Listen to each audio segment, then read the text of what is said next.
Buenas a todos y bienvenidos a un nuevo episodio de Crónica Libre. En el episodio de hoy vamos a estar hablando sobre teletrabajo y la tecnología de la nube, sobre economía argentina, la caída del PBI y la relación con la cuarentena, el presupuesto 2021, qué depara para el futuro económico de Argentina, y por último la batalla por el poder judicial. Esperamos que lo disfrutes.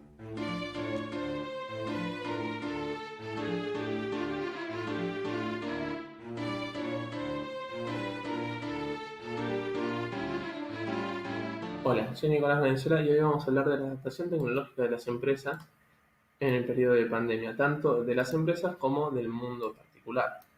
Bien, vamos a hablar también del cloud computing y la ley de teletrabajo, cómo se relacionan estas dos temáticas entre sí y qué nos puede brindar sobre todo el cloud computing. Bueno, empecemos. ¿Qué es el cloud computing? El cloud computing se define como un conjunto de computadoras de gran escala con alto poder de cómputo conectadas entre sí mediante una red de alta velocidad y que se pueden consumir bajo demanda. El simple en pocas palabras significa que podemos consumir lo que otras computadoras a lo largo y ancho del planeta almacenan y procesan mediante una conexión a Internet. Como por ejemplo puede ser el caso de Spotify o de Netflix. Nosotros ya no tenemos descargadas todas las canciones en nuestra computadora como antaño, con Ares o el Mule, etcétera, etcétera, sino que directamente nosotros ingresamos desde nuestro teléfono celular a un servidor de Spotify y elegimos lo que queremos escuchar. En el caso de Netflix, lo mismo. Ya no tenemos las películas descargadas, entramos desde un dispositivo, tanto móvil como fijo, y decidimos qué es lo que queremos ver en tiempo real y de forma segura. Bien, ahora, ¿qué? Ya definido una vez qué es el cloud computing, para qué es utilizado y cómo es utilizado en nuestro país. Según la entrevista realizada por Clarín al gerente general de Google Cloud para Argentina y el Uruguay, Rodrigo Ponce, la respuesta sería la siguiente. Como consumidores, todos generamos datos hacia las marcas y compañías con las cuales interactuamos. Esos datos muchas veces no están siendo explotados por las compañías como debiesen. La nube permite procesar grandes volúmenes de información a escala, es decir, en múltiples formatos, y su infraestructura los hace ubicuos y siempre disponibles. En lisa y llano, esto quiere decir que todo lo que nosotros generamos, todas las compras o todas las visualizaciones que nosotros generamos, son vitales para las marcas o podrían ser explotadas por las marcas, que antiguamente no podían porque no existía tal capacidad de almacenamiento a una velocidad tan rápida. ¿Sí? Ahora, bueno, con la introducción de la nube y como van a ver más adelante en la nota, la inteligencia artificial lo que permite es seccionar toda esa información. La inteligencia artificial va a seleccionar toda la información que sirve y va a entregar los resultados al empresario seleccionando toda la información que le interesa a él para su negocio, ¿no? Y que bueno, como nosotros consumidores también nos vemos beneficiados ya que mientras más datos tenga el empresariado, más se va a ajustar a nuestros gustos. Bien, sigamos con la entrevista. Cruzar esa información a gran escala en tiempo real y agregar la inteligencia artificial permite pensar, analizar e interpretar los datos, obteniendo una visión que a un humano le hubiese llevado muchísimo más tiempo, y en función de eso, reaccionar y actuar. Sin la nube, sería imposible realizar esto a escala y velocidad, como dije anteriormente. ¿Cómo, cómo fue el impacto en otros sectores de la sociedad? Bueno, agrega Rodrigo Ponce, con la pandemia todos pasamos a consumir servicios y productos a través de Internet, por lo cual la industria del retail, la logística y los servicios financieros, para facilitar los medios de pago, han acelerado estos procesos en los últimos meses. Pero también trabajamos con organizaciones que tienen que ver con manufactura y telecomunicaciones. Vemos que es algo transversal. Además, va a seguir evolucionando porque es muy difícil que se vuelva a la situación del periodo pre-pandemia. No sabemos cómo va a ser el futuro, pero sin duda será más conectado, más digital, porque hemos cambiado en muchos casos la manera de cómo comportarnos. Acá también explica, por ejemplo, la transversalidad de este servicio. Es decir, no solo las grandes empresas pueden acceder a este servicio, sino que también empresas pymes pueden acceder ya que no tienen que incurrir en los costos que significaba tener una base de datos propia, sino ahora pueden acceder a una base de datos eficiente y segura desde la nube y solo pagan por lo que usan. Por ejemplo, es como tener un edificio o una casa y decidir cuántas habitaciones tiene esa casa. Si es para una sola persona, no necesitas más de una sola habitación. Ahora, por ejemplo, si vienen todos tus amigos un fin de semana, estaría buenísimo tener un montón de habitaciones. Bueno, es como tener un arquitecto mágico o un ingeniero mágico que diga, bueno, ahora vas a tener una habitación y cuando vienen tus amigos vas a tener 100 habitaciones. O vas a tener 50 habitaciones, vas a tener 3. Vas a tener lo que vos consumas, vas a tener lo que vos elijas. Ahora, ¿cómo se relaciona la ley de trabajo en todo esto? Bueno, básicamente la ley de trabajo, simple y llano, es, si vos tenés algo que funciona, el Estado se va a meter en el medio y lo va a regular. Esto es lo que quedó en claro con la ley de trabajo sancionada el 30 de junio del presente año. Ya que con un sistema de manejo y transmisión de datos más robusto, eficiente y confiable, el gobierno local no puede dejar las manos afuera del negocio. Básicamente, el gobierno borró con el codo lo que el mercado escribió con la mano. En una clara muestra de populismo, como siempre en Argentina, deja en terapia intensiva, lo que alguna vez fue una gran oportunidad para muchas empresas, ya que las cámaras empresarias aseguran que podría ser el fin de la modalidad, gracias a las condiciones de la ley que harían inviable directamente la opción de contratar trabajadores nuevos. Los puntos más controversiales de esta ley son los enfocados en el traspaso de los trabajadores a la desconexión digital, la provisión de elementos por parte del empleador y la incorporación presencial en cualquier momento de la relación. Por ejemplo, tenemos varios empresarios o emprendedores enojados con esta ley, como es el caso de Brenda Puig, líder de la red de abogados de empresa de IDEA. Es una verdadera lástima que, a pesar de que se logró visibilizar el tema y de que desde varias entidades hicimos un aporte para generar una mejor ley para todos, salió esta ley que no se entiende a quién quiere beneficiar. Y además tenemos a Luis Galeazzi, CEO de Argencom, cámara que nuclea a las empresas que trabajan en la economía del conocimiento. Es una ley que no se reconoce cuál es la realidad del trabajo. No ayuda en nada, especialmente en un momento en que es necesario crear más trabajo. Bueno, básicamente el resto de las declaraciones de los empresarios van por ese lado. Siempre el Estado metiéndose en el medio en un negocio que funciona y logra hacer su magia y destrozar todo lo que toca. Básicamente una pequeña reflexión para terminar es, aunque nosotros no querramos, el mundo va a seguir avanzando y esa atracción del mundo va a hacer que nosotros vamos a crecer también. Lamentablemente no al ritmo que nosotros podemos crecer, ni al ritmo que nosotros queremos crecer. Pero lamentablemente para los políticos vamos a crecer y este crecimiento tecnológico lleva a un mayor desarrollo individual. Vamos a tener más libertades, vamos a ser más libres, quieran o no. De forma tal que cada vez va a ser más difícil regular esto. Cada vez va a ser más difícil mantener en control todo lo que quieren tener en control. Aunque parezca que no, también tiene beneficio para ellos, pero generalmente es un beneficio para nosotros. Buenas, yo voy a hablar sobre la caída del PBI de Argentina y un poco también sobre la cuarentena. El INDEC le puso números este martes a la profundidad de la caída que registró la economía argentina en el segundo trimestre. El PBI se contrajo un inédito 19,1% interanual, en el periodo que coincidió con el inicio de la pandemia y la etapa más dura de la cuarentena que impuso el gobierno de Alberto Fernández como medida de prevención sanitaria ante el coronavirus. En la Argentina tuvo un gran impacto económico, más que nada por las decisiones del gobierno de científicos. Con respecto a lo global, no hay prácticamente país que no haya estado entre abril y junio por debajo de su performance del año pasado. Sin embargo, la profundidad de las caídas fue dispar incluso en la región, donde sí hay coincidencia en que casi todos sufrieron contracciones muy duras. Y el golpe que registró el PIB argentino es, al menos por el momento, mucho más fuerte que el de sus vecinos. Entre los países sudamericanos, que ya tienen datos oficiales sobre el tamaño de la contracción que sufrieron en el segundo trimestre, Chile ocupa el segundo lugar detrás de la Argentina. El PBI cayó un 14,1% interanual, el peor dato desde 1982, y un 13,2% con respecto al primer trimestre de este año, según informó el Banco Central del país transandino. La economía de Brasil cayó un 11,7% en el segundo trimestre con respecto al mismo periodo del 2019 y un 9,7% frente a enero-marzo de este año, según informó a principios de mes el Instituto Brasileño de Geografía y Estadística. Pese a que el impacto económico fue sensiblemente menor al que experimentaron Argentina y Chile, se trata de la mayor caída registrada desde el inicio de la serie histórica en 1996 y confirmó técnicamente la recesión brasileña. En Uruguay, en tanto, y según los datos que publicó recientemente el área de estadísticas económicas del Banco Central, el PBI se contrajo en el segundo trimestre un 10,6% interanual y un 9% en términos desestacionalizados con respecto al primer trimestre.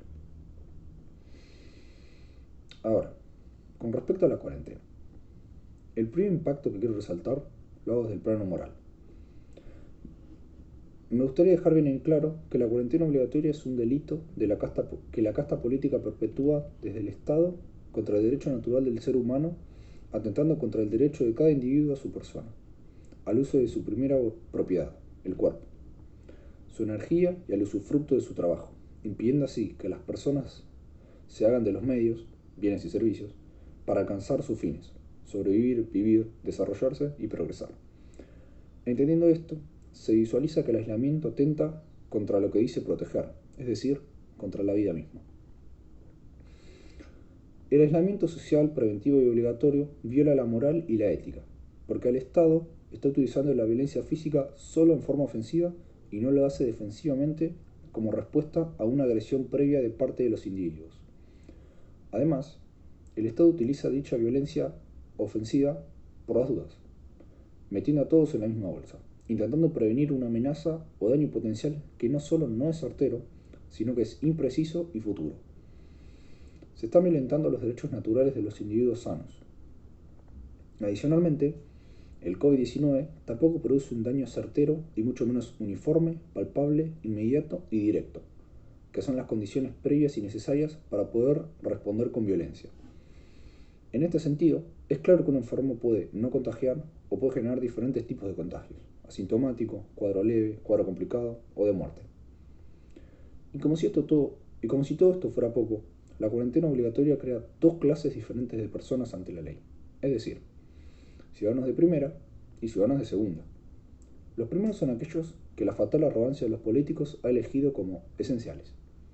Los segundos son la mayoría de la gente. Acá hay un nuevo error grosero. La esencialidad es un concepto que emana de la individualidad. Para un actor es esencial actuar, para un cantante lo es cantar. ¿Por qué? Porque dada la diversidad de conocimientos, habilidades e intereses de los individuos, para ellos actuar y cantar son los medios que les permite vivir, y lo que es esencial para cada uno de nosotros no es sumable.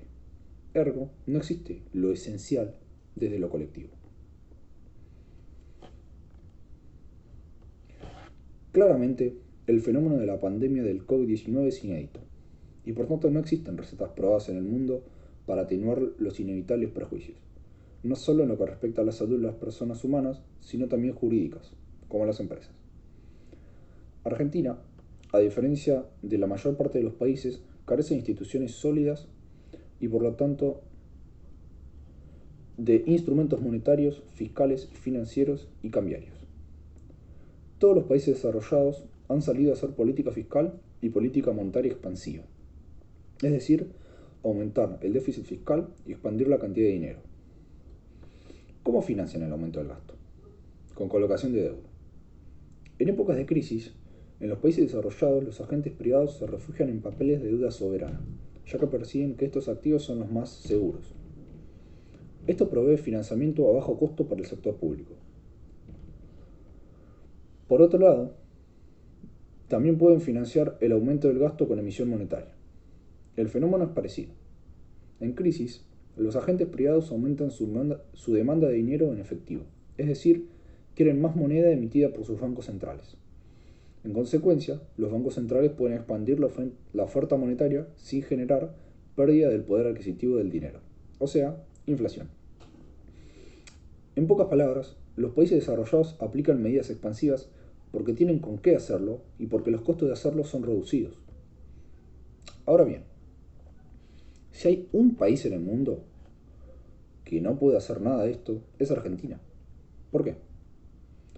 Porque para Argentina, sus condiciones iniciales se encuentran en las antípodas de las que se necesitan para poder aplicar paquetes de asistencia construidos sobre políticas fiscales y monetarias expansivas. Desde el plano fiscal, Argentina está en default y por ende no tiene financiamiento genuino para pagar la expansión del gasto.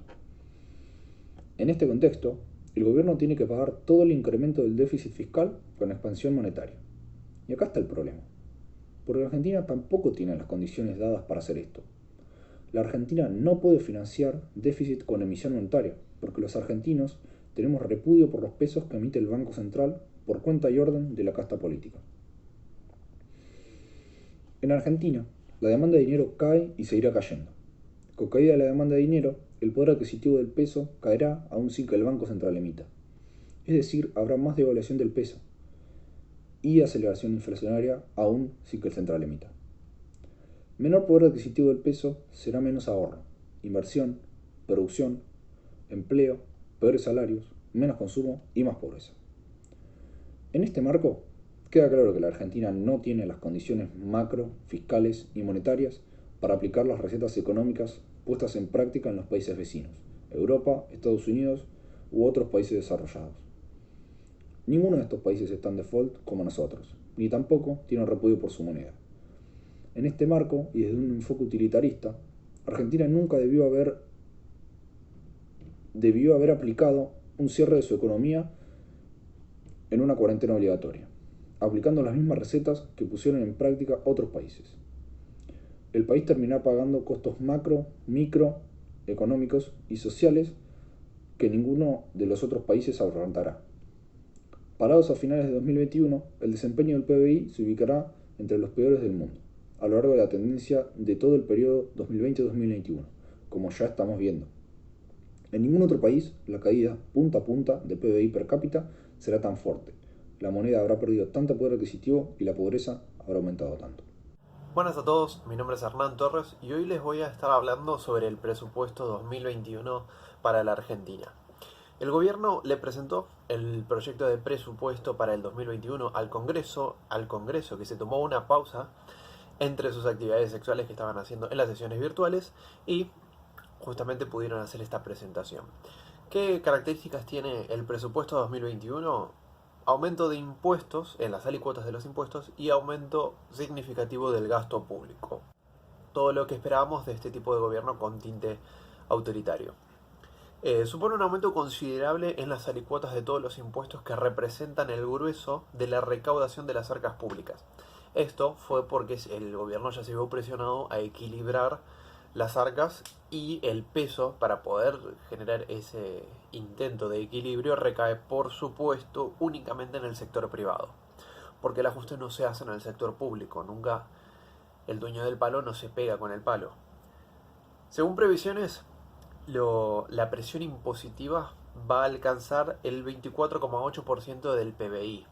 Esto es sin tener en cuenta todavía el tema de impuestos de provincia o municipio, solamente nación.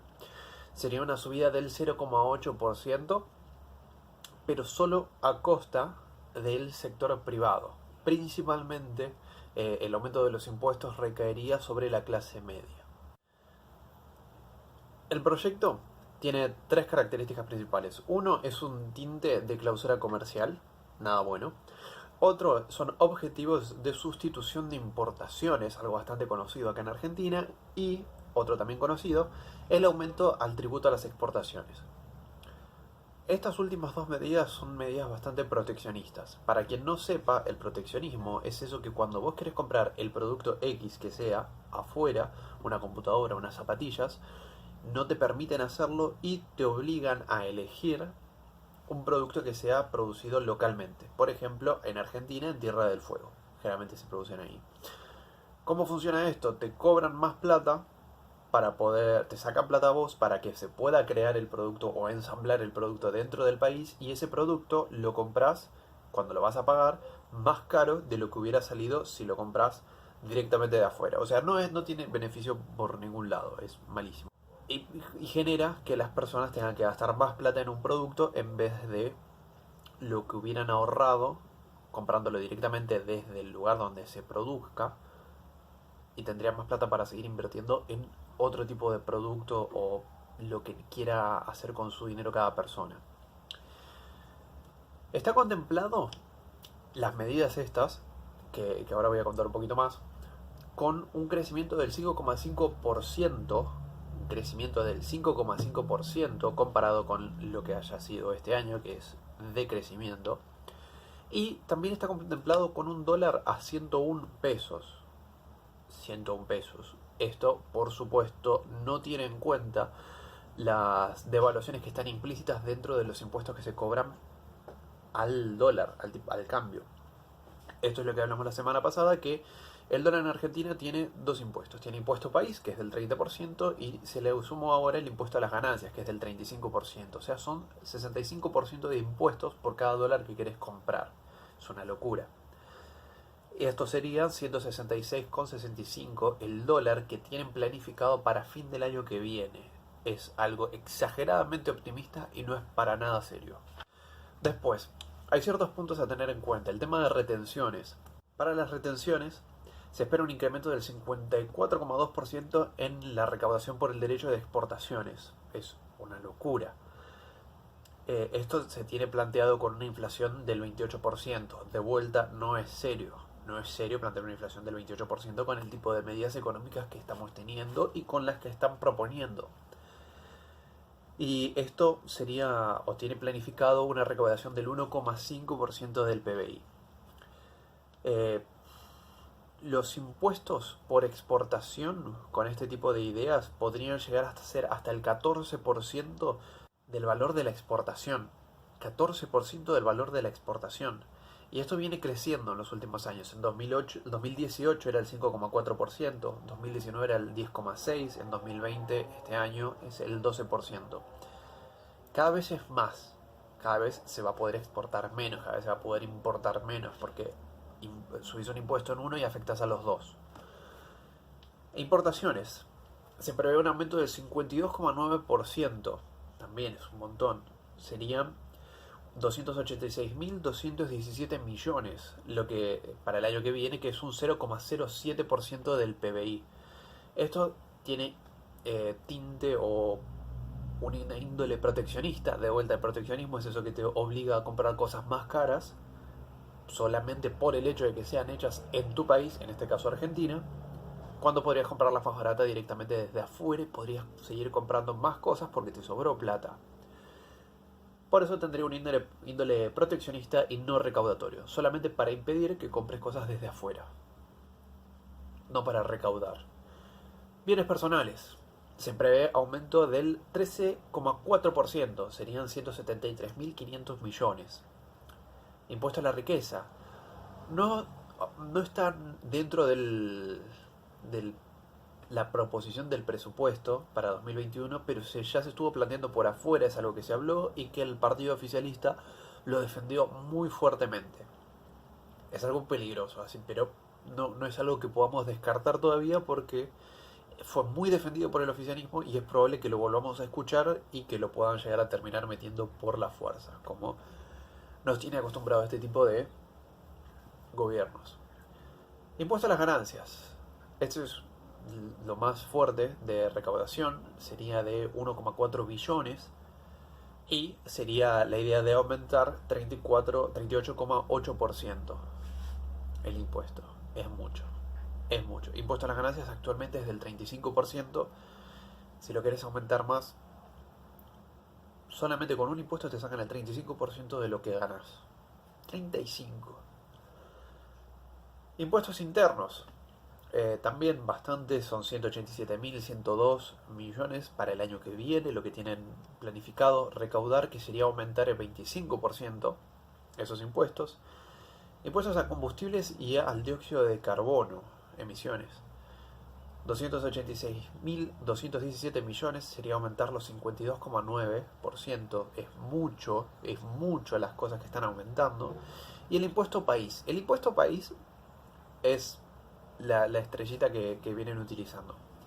Tendría planificado recaudar 342.713 millones, sería aumentarlo 89%, y este impuesto fue impulsado durante la gestión de Alberto Fernández, actual presidente de Argentina, y surgió por el conflicto que hubo para manejar el tipo de cambio. Solamente surgió por la inhabilidad para poder manejar el tipo de cambio.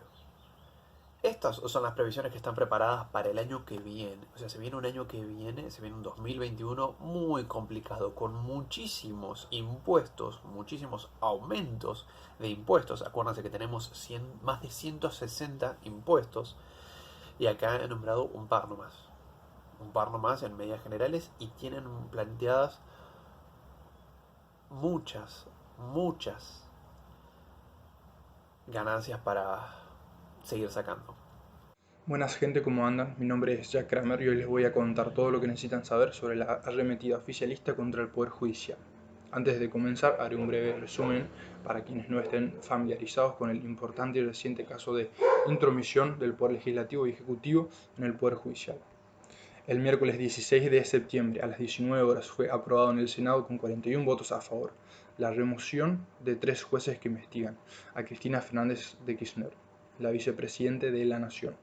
Al día siguiente, jueves 17 de septiembre, la Cámara de Casación Penal aceptó, con acuerdo general y total, las disposiciones de los decretos 750, 751 y 752/20, que hacen cesar de sus cargos a los camaristas Leopoldo Bruglia, Pablo Bertuzzi y al miembro del Tribunal Oral 7, Germán Castelli. De esta forma se dejó sin efecto, al menos momentáneamente, los decretos que dispusieron los traslados de los camaristas que nombré anteriormente. Digo momentáneamente, pues como veremos en un momento, la Corte Suprema se encuentra sumergida en una batalla legal. Batalla cuyo comienzo fueron los amparos presentados por Bruglia, Bertuzzi y Castelli para que se declare inconstitucional el proceso para revisar sus traslados. Argumentan que sus traslados se hicieron cumpliendo con la normativa vigente de una acordada de la Corte Suprema. Esta avaló que no debían pasar por el Senado de la Nación y que la única manera de desplazarlos de sus cargos es con un fallo judicial. Bueno, hubo varias reuniones en el máximo Tribunal de Justicia y otras más que están planificadas, ¿no? Sobre estas les voy a hablar ahora. El máximo Tribunal de Justicia tuvo una reunión de análisis el martes 22 de septiembre. También tenía ya una planificada en su calendario para el jueves 24, pero en el primer encuentro se decidieron pasar su decisión una semana, por lo que desde un momento la decisión, cualquiera fuese esta, estaría siendo tomada el martes 29 de septiembre. La decisión del Consejo de la Magistratura sobre si ampliar o no el concurso 412 se esperaba que sucediera el pasado jueves 24. Como veremos más adelante, esto no fue lo que sucedió. Los temas a tratar en las reuniones del máximo tribunal serán, primero, si aceptar o no el per saltum o salto de instancia que hace más de 15 días presentaron los 3 jueces que investigan a la vicepresidenta. De ser aceptado se trataría la constitucionalidad del trámite impulsado por el oficialismo directamente en el Tribunal Superior de Justicia. La otra opción de no ser aceptado el per saltum sería esperar a que la Cámara, en lo contencioso administrativo federal, decida si fue constitucional o no la revisión de los traslados de los 3 magistrados. En los casos de Bruglia y Bertuzzi ya tuvieron decisiones judiciales en primera instancia, que fue el de la jueza en lo contencioso administrativo federal María Viotti. La magistrada primero dictó una medida precautelar que ordenaba al Senado no avanzar con la revisión de los traslados. Este dictado de la jueza fue ignorado, argumentando que no podía intervenir en cuestiones del Senado. Luego, Viotti dictó una resolución de fondo, rechazando el amparo presentado por los magistrados en proceso de revisión. Este dictamen fue apelado por Bruglia y Bertuzzi, quienes actualmente están en manos de la Sala 5 con la intervención de los jueces Jorge Alemani y Guillermo Tracy. Cualquier decisión tomada en estas instancias puede ser apelada, y así los magistrados llegarían hasta el máximo tribunal penal por medios normales y no extraordinarios como lo es el per saltum. El amparo de Castelli, que es el tercer magistrado, todavía no tuvo ninguna resolución final. La jueza en lo contencioso administrativo Macarena Marra Jiménez no tomó todavía una decisión, solo rechazó la medida cautelar presentada por Castelli para frenar el trámite. Bueno, ahora luego de una introducción y unas explicaciones básicamente de la batalla que está pasando en el Poder Judicial. Ahora les voy a hablar de la estrategia kirchnerista para ganar esta batalla que les expliqué anteriormente en el Poder Judicial. Está claro que el gobierno está atravesando este gustoso camino e incurriendo en esta gran batalla política, motivada no por un deseo de mejorar o promover la justicia del país, sino que todo lo contrario. Los Fernández tienen una clara estrategia de cooptar el poder judicial con jueces afines a su gobierno, para así inclinar la balanza de poder de este poder a su favor. Esto motivado porque esta rama parece ser la menos corrupta de entre los tres poderes argentinos en este momento. Aunque, bueno, hay que admitir que esto no es una vara muy alta, digamos, ¿no? Pero deteniendo el oficialismo, el control sobre el poder ejecutivo y el legislativo queda como último bastión, el único poder cuya representación no es elegida democráticamente. Desde el grupo oficialista en la magistratura empiezan a empujar una estrategia para llenar las vacantes que de ser transferido dejarían los tres jueces. El objetivo apunta a bloquear cualquier intento de regreso de estos a sus puestos, digamos que podían ser cambiados, como en el caso de Eduardo Sosa en Santa Cruz, quien en 1995 fue echado por el entonces gobernador Néstor Kirchner. Tras 15 años de batalla legal, la Corte Suprema ordenó devolverle el cargo a Sosa. Pero ese fallo nunca se cumplió ni se hizo efectivo, y Sosa nunca recuperó su cargo. Allí tenemos otro precedente para una gran pregunta que tiene que surgirnos. ¿Por qué debemos pensar que el oficialismo respetará el juicio de la Corte Suprema, incluso si es en su contra, ¿no? Hoy en día hay en el Consejo de la Magistratura un concurso, que es el que les hablé antes, el concurso 412. Este está destinado a cubrir dos vacantes en la Sala 2 de la Cámara Federal. Bruglia y Bertuzzi integraban la Sala número 1, que tras la reciente anulación de sus traslados también tiene dos vacantes, al menos de momento. La estrategia del oficialismo sería ampliar este concurso 412 que está transcurriendo ahora para que tenga facultades para elegir candidatos de las cámaras federales 1 y 2, es decir, expandir el concurso. Esta sería la forma más rápida, pues los consejeros evalúan que de llamarse un nuevo concurso se tardaría mínimo un año, ¿no?, en realizar todo el proceso judicial, ¿no?, y legal que la conformación de un nuevo concurso requiere. Por lo cual esto les tomaría mucho tiempo en poder llenar estas cámaras con sus candidatos, básicamente. El interés del kirchnerismo de terminar con los concursos y nombrar jueces afines a sus gobiernos como reemplazantes de Bruglia y Bertuzzi en la estratégica Cámara Federal porteña está dado porque esta Cámara es la que juzga todos los casos de corrupción cometidos por funcionarios del gobierno nacional. Entre otros magistrados aparecen en esta lista de este concurso el juez federal Dolores Alejo Ramos Padilla, cercanos a los K, Roberto Boico, que fue abogado de Cristina Kirchner en la causa del memorándum de Irán. La oportunidad de la oposición de dar batalla, si y cuando sea ampliado este concurso, será en el plenario de la evaluación de candidatos. Allí se necesitarán 2/3 de los votos de los 13 consejeros para aprobar las ternas de los jueces.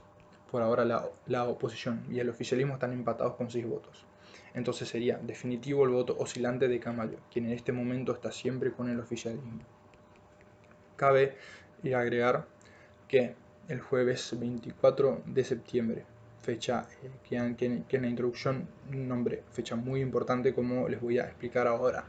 Este jueves 24 de septiembre se realizó una reunión de la Comisión de Selección, organismo encargado de los concursos y presidida por la anteriormente nombrada Graciela Camaño, quien hace 2 meses permitió que se iniciara el proceso para cancelar el traslado de los 3 jueces que participaban en la investigación de la vicepresidenta. Se esperaba que en esta reunión el Consejo pudiera tomar una decisión final respecto del futuro de las vacantes judiciales y que esta decisión terminara favoreciendo al oficialismo. Sin embargo, al menos de momento parece que el día 24 será recordado como un día positivo para la oposición, pues en esta reunión se terminó decidiendo que se retrasaría su juicio para otra sesión posterior, reunión cuya fecha no es exacta por ahora, más se espera que sea después de que la Corte Suprema haya terminado con sus debates y tomado una decisión respecto a la constitucionalidad de la decisión oficialista y el per saltum de los magistrados. Bueno, nos encontramos ya hacia el final del artículo y de la presentación de hoy. Pero antes de terminar quiero compartirles una visión un poco esperanzadora, o por lo menos no tan negativa como la que ha prevalecido en el resto de la presentación. Sin embargo, tampoco quiero dejar de ser realista respecto a la actualidad del país. Si bien lo que hemos visto hoy nos ha mostrado que los tribunales y el Poder Judicial están sufriendo un ataque y una crisis institucional, al igual que los otros poderes, hay algo bueno que está saliendo de esto, o mejor dicho, algo que por lo menos reduce un poco lo malo. Me refiero a que, a pesar de que el oficialismo kirchnerista tenga mayoría en los poderes ejecutivo, legislativo y esté actualmente buscando la misma en el Poder Judicial, esta diferencia de poder no es tan grande como ha sido en otros momentos y como podría ser ahora. Ejemplos son: el Senado no puede lograr los 2/3 de los votos para lograr audacias institucionales. En diputados, la estrecha diferencia le dificulta el quórum al gobierno. Y en la Corte, la disidencia actual entre Rosencrantz y Lorenzetti impiden unificar al máximo tribunal como sí lo estuvo durante varios momentos en los gobiernos de Cristina Kirchner. Esto podría parecerles menor o una mediocre consolación a algunos, pero creo que eso, o sea, a decir verdad, creo que quien argumente eso tendría algo de razón, pero solo sería totalmente verdad si perdiésemos de vista que todavía hay batallas que pelear y que ganar, pero eso no quita que debamos aceptar que un empate es mejor que una derrota o que una goleada, ¿no? Y como les anticipé, llegamos al final de la presentación de esta semana. Espero les haya gustado y servido para entender los recientes ataques y conflictos que se desenvuelven en el Poder Judicial. Tengan un buen día o una buena noche y nos veremos la semana que viene. Espero hayan disfrutado el episodio de hoy. Y recuerden que tanto Es Libertad como Crónica Libre se abstienen de hacer apología política, de apoyar a cualquier candidato y también de intentar favorecer con sus comentarios o noticias cualquier partido o espacio político.